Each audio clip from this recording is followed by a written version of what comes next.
Il faut d'abord préciser de quel type d'avion il s'agit. Il s'agit du Mirage 2000-5.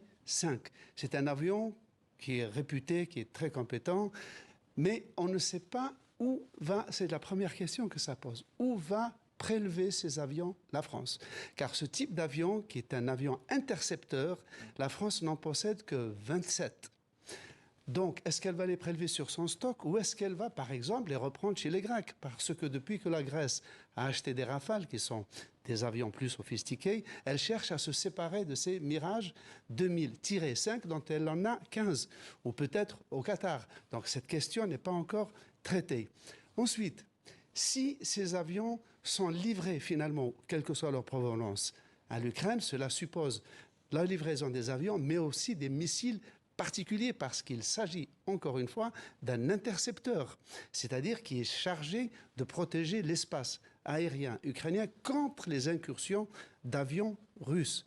Et enfin, troisième question, très délicate, c'est un avion qui est bourré d'électronique et qui possède des mesures, un système très sophistiqué de contre-mesures électroniques. Et là, est-ce que les militaires français vont accepter qu'une technologie aussi précieuse soit livrée à l'Ukraine L'Ukraine qui, tout ami qu'elle soit de la France, n'est quand même pas un pays allié, je veux dire lié par un traité militaire à la France. Et puis on l'imagine, Slimane, cette décision, elle a un coût politique également.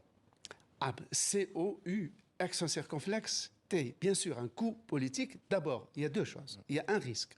C'est que si ces avions sont prélevés sur le stock de l'armée française, sur ses étagères, et qu'une fois livrés à l'Ukraine, vont tirer sur le territoire russe, l'État russe aura beau jeu de dire qu'il s'agit là d'un acte de guerre.